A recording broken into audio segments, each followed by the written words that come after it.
Hello, my name is Grace and welcome to my channel. Today, I'm going to be talking about something that I have been pondering for quite some time. And that is the prevalence of bandwagon jumping when it comes to spirit, deity worship, spirits.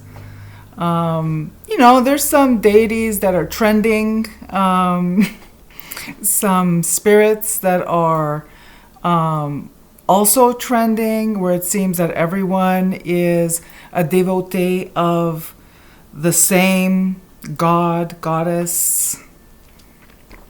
Look, I'm just going to go straight into it. I'm not here today to judge. I don't judge anybody. I'm here to help you think, okay? And I'm going to talk to you about some personal experience. I'm going to talk to you about a personal experience I had. And then I'm going to give you an example of someone who came to me and they had their own experience. And let's just get started. So, years ago, I, being of Italian heritage, okay, like my parents are Italian. We're Italian immigrants. They're no longer living, which is why I said were, not because they're not immigrants anymore. Okay, that's kind of weird. Let me just keep talking. Seeing that's my background is italic, I was thinking, well, you know what? When I was exploring, when I left the Catholic Church when I was 12, and then I went through, like everyone else in the early 90s, the late 80s, early 90s. I discovered witchcraft, and even though I grew up in an environment of folk magic, we didn't call it anything. That was considered religion. So when I left the church at the age of 12, I also left behind all this stuff that I currently do, that I write about, that I talk about, because in the environment I was growing up in, that was just part of our religion. There was no, this is folk magic and this is Catholicism. But no, it was all the same thing. It's our culture. It's what we do, right? Anyway, so when I was exploring different spiritualities and whatnot, I naturally wanted to approach the Roman pantheon because, well, that made sense. Now, my dear friend who passed away, she was drawn to the Greek pantheon, even though she was like me. Her father was an Italian immigrant, but she was drawn to Greek mythology because when we were growing up, Greek mythology was taught in school a lot. We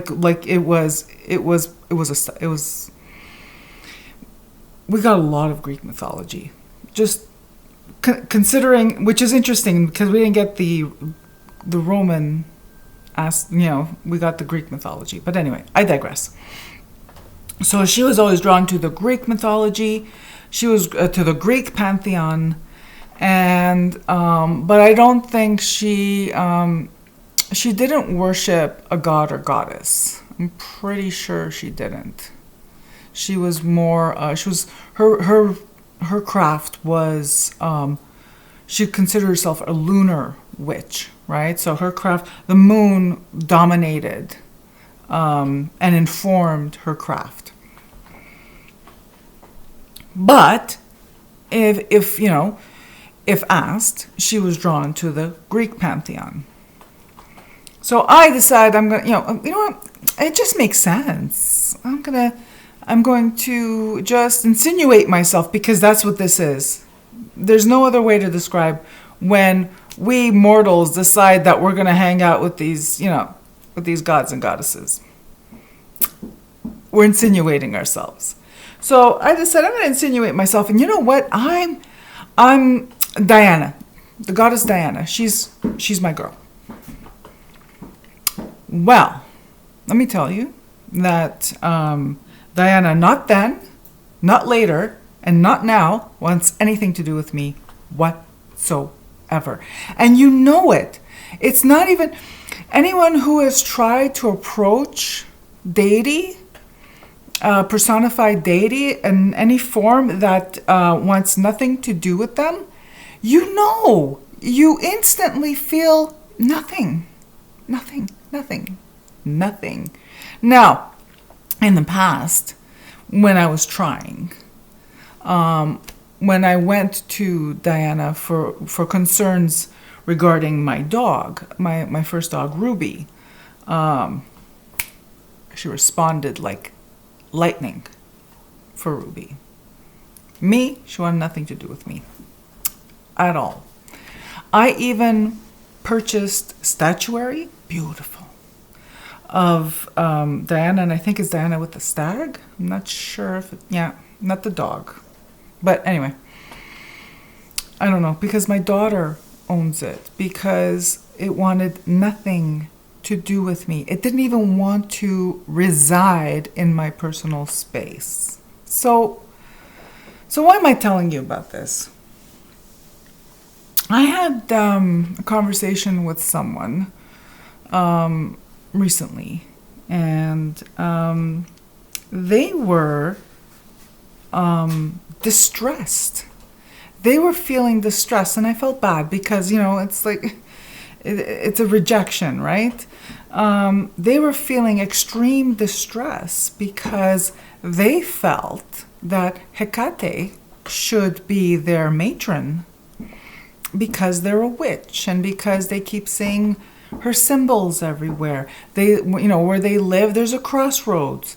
They keep finding keys, and yet they feel that whenever they approach Hecate, she's like, no, I'm sorry. I'd love to help you, but no, I'm sorry. You know what I mean? Like and this person described that that's exactly what it feels like. So I asked a few questions because I kind of already knew where this was going. And like I said, I am not judging anyone. I'm here just to help you think, okay? My goal today is to give you tools and to tell you a story, share my experience, other people's experience, so that you can examine your own belief systems, your own practice, your own relationship with spirits. And it could be anyone. Like, you know what I mean? This example could have been about any goddess, god, whatever, or spirit. It just so happened to be a Hecate because Hecate is trending. And it's a couple of years now. Everybody's a devotee of Hecate. Now, I think that's great. If you feel a connection and she's looking out for you, but if you're just, and I say this with love, if you're just approaching deity, a personified image of deity, whatever one it is, because you want to belong to a club, that's not a reason to approach a spirit or deity. You understand? So this person I had the conversation with, I asked them and I said, well, why? Well, because there's all this merch. Hecate is very cool. She's the goddess of the witches. And then I'm like, okay. I'm not going to get into that. Okay? I'm not going to get into the whole whether she's the goddess of the witches or not. You know what I mean? I will leave that with you. But it was the plea. This person's plea was not to approach a goddess. It was to be part of a group. And that is fundamentally what it means to be human. We all want belonging. We all crave belonging. We all need belonging. We need community. We need community is how humans survived, right? So here's the thing.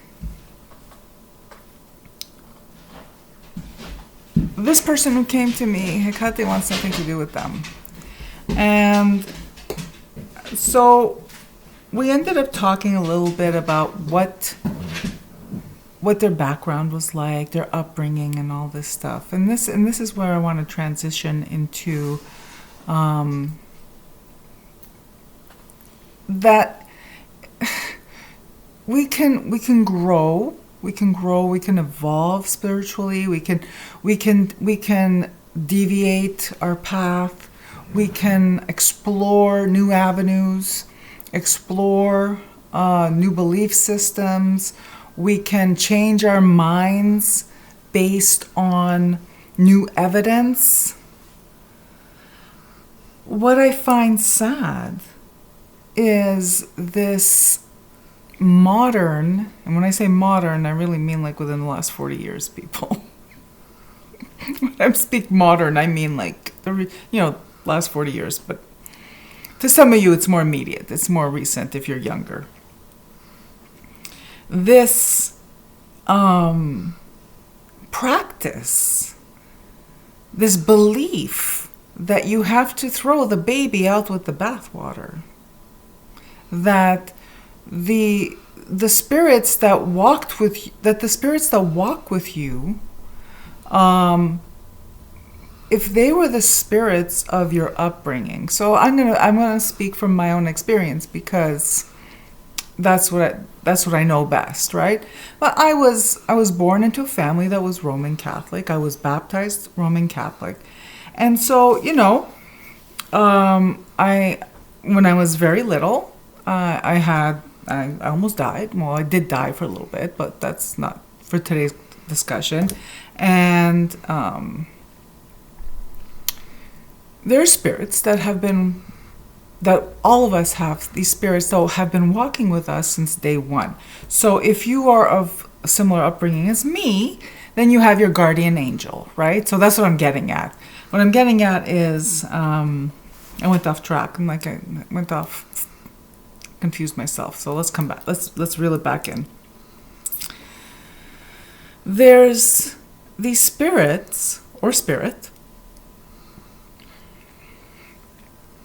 that has been with us, they have been with us or has been with us since day one. So let's talk about this desire to explore new spirituality, which is absolutely fine. It's like I said, it's natural, it's human, it's how we grow, right? Some of us, it's how we grow as individuals.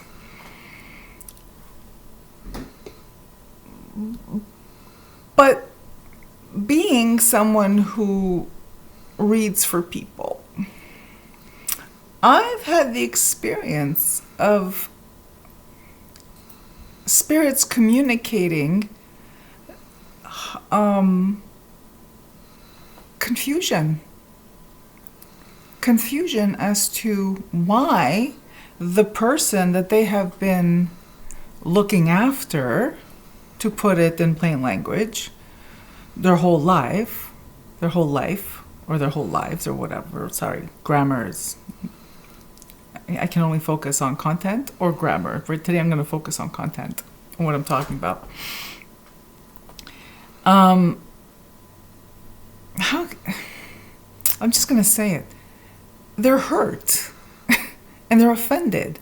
So what I'm trying to say is that on the one hand, I understand your desire, or even my desire, to explore new avenues, and sometimes new spirits come into our lives and they're there for a reason, and sometimes they come and they stay for a long time or forever.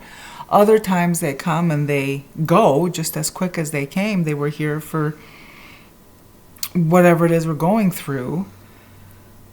But the core group, your spirit court, the spirits that support you, and from the unseen world.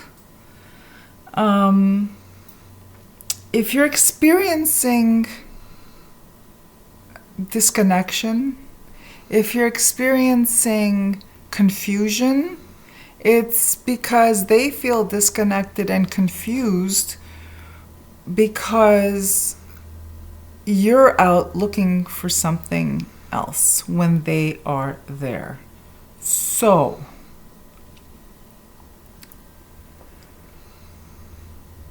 what to do? What to do? Like, if that's the case, know that in my experience, from what I've seen and the conversations I've had with people, their baseline spirit cord are their ancestors. And not all their ancestors. Sometimes it's a specific ancestor or it's a specific arm of the family of their ancestry. It's the religion, the spirits of the religion of their parents and what they were raised in. And this is why when we're going through really, really hard times, and you don't have to confirm this for me in the comments, I just want you to listen, okay? When you're going through a really hard time, and suppose, and I'm pretty sure I've brought this up before on this channel, but I'm bringing it up today because it was something that, I know I'm all over the place today, but hopefully you can make some sense out of what I'm saying, is when you're going through a hard time, whether it's grief, whether it's strife, illness, you name it, financial, dire financial situation, you're a victim of, my God, what is the word? A victim of, not unfairness, you get the picture, right?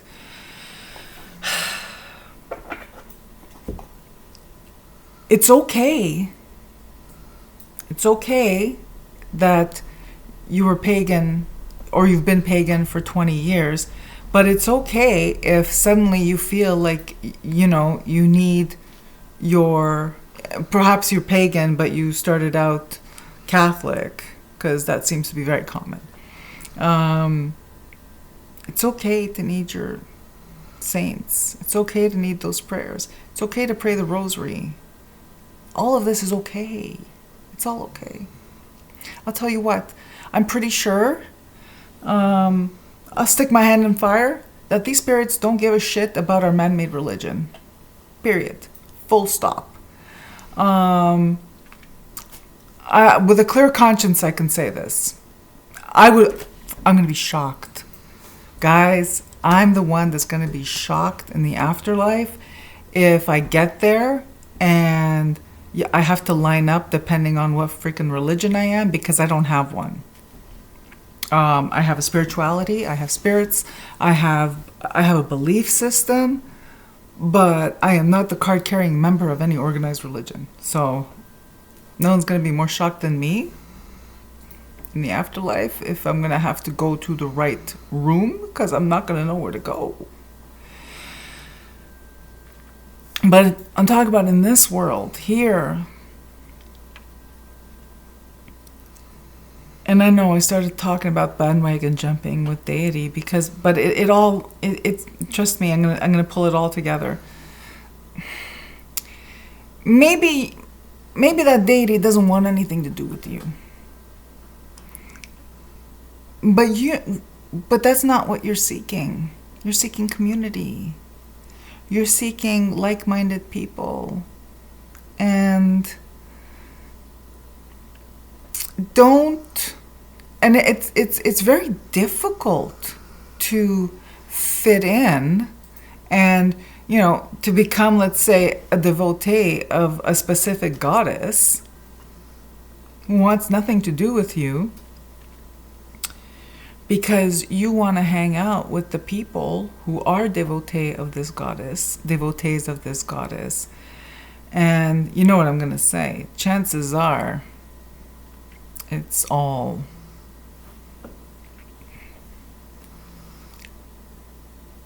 theater. Not, like I said, I'm not here to judge. I'm here to help you think, or to make you think, to give you something to think about. Maybe it's all theater. Because, I don't know, point at any religion, and it's theater. It doesn't mean it's wrong. Doesn't mean it's... The word true should not even apply to any of this. You either feel a connection to something greater than you, or you don't. And I'm here to urge you that if you don't feel a connection to something greater than you, keep looking. Keep looking. You'll find it. So I think I covered what I wanted to say about the bandwagon jumping. I think it's just something to think about. Guys, it's kind of gross, right? We're being marketed to, and I'm saying we because I'm including myself in this, even though I'm not. I don't worship deity, like personified deity, like some pantheon or whatever, right? I just never felt a connection. Just like goddesses, no, it's like, and La Madonna is Mother Mary or whatever is not a goddess in the sense that all those other ones are. Again, I'm not here to tell you you're right or wrong or whatever. I'm right and you're wrong. No. This is how I view it. She's not a goddess. In the way we categorize goddesses, she's the mother of God. Like to me, she is above. And I know it's hierarchical, but it's the only way to explain it in English, in human language. Like she's greater than those goddesses. She's the mother of God. So I lost my train of thought. Anyway, what I'm trying to say, and I'm doing a terrible job because I'm out of practice and I'm all over the place, is if your belief system, I know it's going to sound really, really what I'm going to say, but if you're being marketed to with all kinds of swag, whether it be jewelry, and this goes for, and I know this goes for any belief system, jewelry, decks, books. If people are, if you're being marketed to, or if you feel that you need to worship the god or goddess that has the most merch, that's trending the most on TikTok and wherever else that shit is trending nowadays, just ask yourself, do you feel connected to something greater than you, and not a collective of people? I mean, to spirit, to creation. Do you feel connected to spirit and creation? Because seriously, that's all that matters. That's all that matters. You could worship a freaking rock, but if that rock makes you feel connected to the universe and everything in it, well, that's what works for you. All right. So that's the first part of my video today. Just wanted to explore that. Like I said, I'm not judging anybody. I just want you to think. I wanted to talk about a deck that I think is extremely helpful and I think I showed this one, if not this year, last year. If not earlier this year, maybe last year. But it's one of these things that you could get on Amazon. So, and they're like really cheap. I think in America they're like $10. In Canada, I think it's 20. Just the way it is. This is what it looks like. So I edged mine because it looks damn sexy edged, because it's black in the front and it's also black on the backs. So this is what it looks like. Okay, so I can't really shuffle this. It's really stiff cardstock, but that's not what this is for. Although I do end up reaching for it a lot. So pardon the manicure. I'm sorry. Okay, you're gonna see my manicure up close.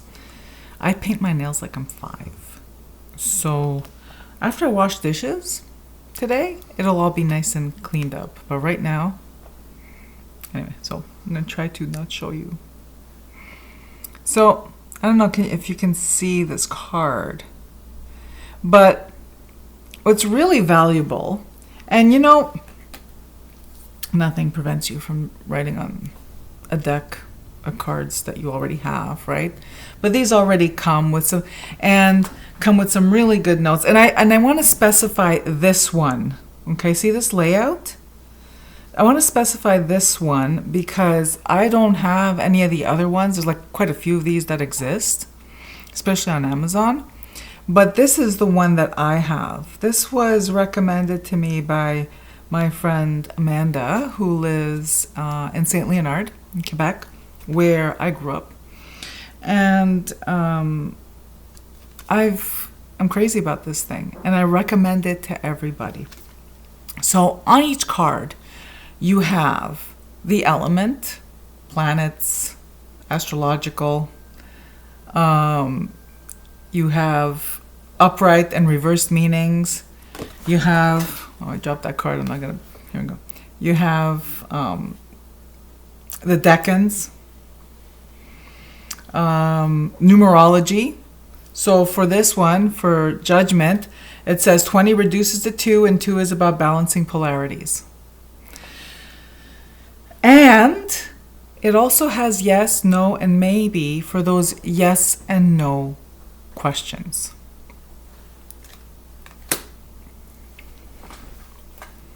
You can answer yes and no questions with any divination system. Even tarot. When I hear people say that, oh, I'm a tarot reader, and then, you know, and then someone goes to them for a reading and they have a yes or no question, and the tarot reader says, no, the tarot doesn't answer yes or no questions. Yeah, the tarot does answer yes or no questions. Now you could get yourself a deck of cards like these, right? But, or you could just interpret the card or the cards, the reading, as a yes or a no. So I've never understood the taboo, because I've only seen this online. In the real world, out there, where I've been reading cards for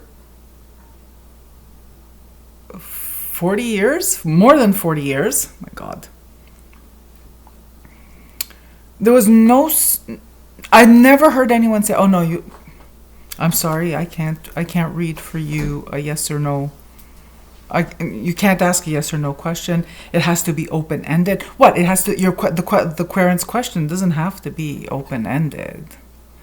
If you are skilled at what you do, you don't need an open-ended question. You know when you need an open-ended question? When you're just filling it with all kinds of crap because you don't know what to say to someone, so you're just going by rote or mixing it up with psychology archetypes and some new age peppered here and some advice, some spiritual advice over there. Again, you do you. I'm just here to help you think.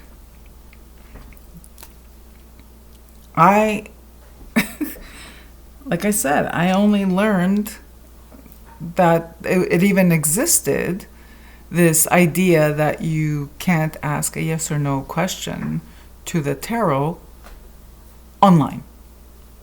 That's the first place I ever heard it. Ever. It's the first place I've seen it practiced. So then, this is going to lead in. So there's the yes or no. So what's the other taboo questions? The other taboo readings that I've heard? Well, people will not read on health. Okay, see this? I agree. No one should be diagnosing anything with a fucking deck of cards. Period. Like, that is just not acceptable.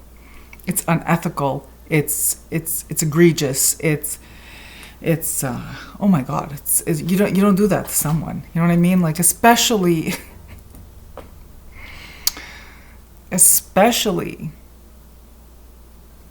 two cases. If you're not a healthcare professional, you shouldn't be doing it. And if you are a healthcare professional, you shouldn't be doing it. So you see what I'm saying? No one should be doing it.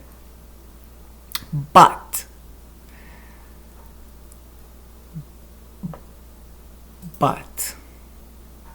if you've positioned yourself as a tarot reader, and this is what you do as your profession. See, I don't refer to myself as a professional card reader, tarot reader, or whatever, because I am a professional in my field, and it means something very specific. But if you're out there and you're providing services to people, what you're providing is a para-ministerial kind of service, especially if you're one of those readers that provides guidance, spiritual guidance, that kind of stuff, right? There is a way to read for health, and that is to do a reading for someone where it offers support. Not answers, support. And support would be depending on the kind of reader you are. If you're a psychic medium, you could tap into that kind of reading to reassure the person that, of the spirit, their spirit court is present and supporting them during this time. But don't. And the reason I'm bringing this up is because I overheard someone do this just last week. Don't start recommending they see a chiropractor, a naturopath, like, because the person comes to you for a reading and they have a medical condition and they're at their wits' end, or at the end of their tether, or whatever, or it's God forbid it's terminal. Don't recommend they go see some alternative medicine person, especially when you know nothing about it, or especially if you do know something about it. You see what I'm saying? It's never okay.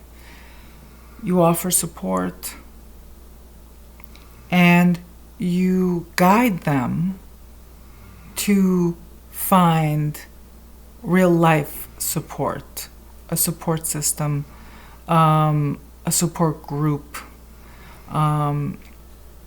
people who've been through or are going through the same thing. This, listen. Sometimes people, they just need to be heard. Listen, be supportive, and just be compassionate with people. Don't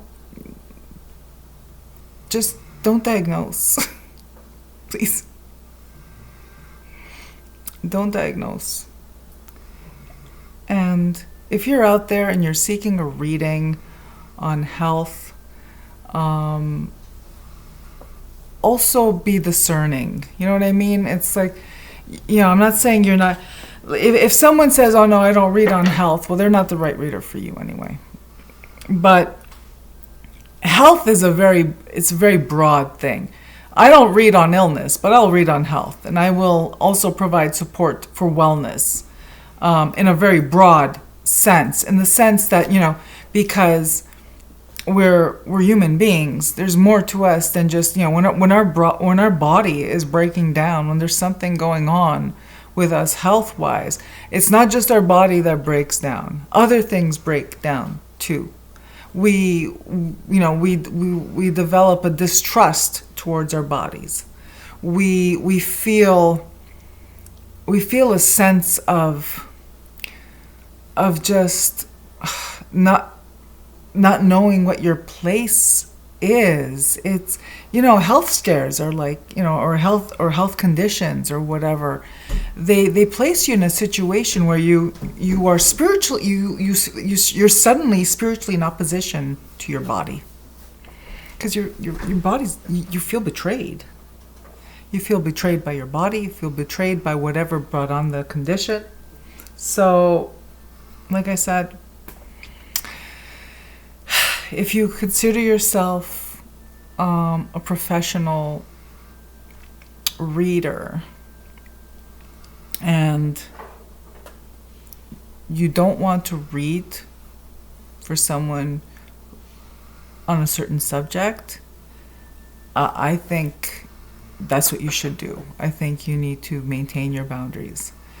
If you are a querent and you are seeking guidance on something, and the person you approach also, use discernment there. It's and I'm gonna be, it's coming together, people. The first part of my video and now this part. Approaching a reader is the same. A reader, someone who you consider to be a bridge to the spirit world. You got to use the same discernment when you approach a spirit that you want to bring into your court, or a spirit that you want to engage in a relationship with. It's not the same thing, but it's very much on par with that. You can't force someone who doesn't want to read for you a yes or no, to answer a yes or no question and tell you what's going on with your health, because that's you're not respecting their boundaries. You can't force a deity to be part of your life who doesn't want to, because it's just like hitting your head against a brick wall. So I hope this made sense. But just before I close, I wanted to go back to this type of tarot deck. What's very helpful is that this is like a book, right? It's like a guidebook, but it's also like recipe cards. So I personally, if I were to use tarot for spells, I prefer Thoth. I prefer Thoth because Arthur Waite, he snuck some things into the imagery, or him in conjunction with Pamela Coleman Smith. There's certain, it's not overt, the symbolism of Rider Waite, which is why I always find it interesting. Since day one, when I picked up a Thoth tarot, Aleister Crowley's Thoth tarot, I was able to read with it right out of the box, because everything is laid out, everything's plain, everything's in plain sight. Whereas, and yet people are intimidated by it, probably by, Aleister Crowley's whatever, his persona that he was putting out there. But the Thoth tarot, I don't have my Thoth with me here, but is more overt. is I'm not going to make a mistake using Thoth for spellcasting. For you know, as a focal point for what it is I want to bring into my life. Rider-Waite or the Waitesmith, you got to be careful, because I've noticed that there's symbolism, there's some things that are kind of snuck in that could undo what it is that you're trying to accomplish using that card for your spell. So number one, if you had to use any cards at all for spell work, you probably, playing cards. Oh my God, there's so much information on playing cards for spell work that it's pretty straightforward and you can't go wrong. Second, Thoth. Third, at your own risk. Even with this one with the writing on it and everything, I wouldn't trust a Waitesmith card in my magic at all. So, but for everything else, I think this is really cool. I think it's great to have it for the quick yes or no questions to get you to learn what what's a yes or no, like what card is no. So, for instance, the Seven of Pentacles says no on it, because if the question is this already here? No, because you have to wait. So, it's really good to teach you, like for you to learn how to answer yes or no. Now, there's other ways. Like when I first started, someone had taught me where you put down the cards in 3 piles. If there's 2 facing up and one reversed, it's a no. Like, I didn't like that at all, because I found that to be really hit or miss. Whereas learning which cards are answer yes, no, or maybe is a lot more helpful. So I don't even know what I'm going to title this video. Before I go, I did want to shout out my friend Jonathan Running Wolf, hi Jonathan, who follows me on Instagram and he watches my videos. And I just wanted to say hi and thanks for following me on Instagram. Thank you for watching my videos, and sending you lots of love. And that's it for me today. Here I am. I don't know what I'm going to title this video. You're going to know because you're watching it and you know what it's called. It was just, I guess it was just me processing some stuff after having conversations with people where I'm trying to help them sort it out. And yeah.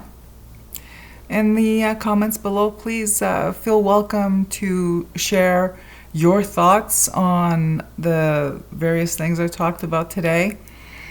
How do you feel about bandwagon jumping? Which is what I call it, when everyone's worshiping the same deity in a specific niche interest group, where if you want to be part of the group, you gotta have a relationship with that same deity, but that deity wants nothing to do with you. Now what? How do you feel about that? Like, how do you reconcile that? Like, when, like I said, I feel it's more a need for community, and maybe you just need to keep looking. And then, if you read tarot for people, and you disagree with me and you think that you think I'm crazy or whatever, or like you disagree, that's fine too. You're welcome to post that below. Just be respectful, because I'm not here to judge. I just here, like I said, I like it when people make me think, and learning from watching people online that it's taboo to answer yes or no with the tarot. it's taboo to predict with the tarot. With I don't know what kind of readings you guys are doing if you're not predicting stuff, because I've tried and it's impossible not to have a message come through that's predicting, because the whole cartomancy gig is about predicting. I'm going off. No, I'm not really going off topic. I'm just expanding. Yeah, health questions. Do you ask your own, like if you read for yourself, do you ask health questions? Because if you do, and you would like me to do on my next video, if you would like me to demonstrate how I obtain guidance when it comes to health and wellness, I'd be happy to do that in my next video. Just let me know. It just takes one person to want to see that video, because usually one person speaks for 100, right? Especially in this kind of forum. And that's it. I'm finally done. I know it takes me forever to say goodbye. Wherever you are in the world, I'm wishing you a wonderful day. Bye-bye.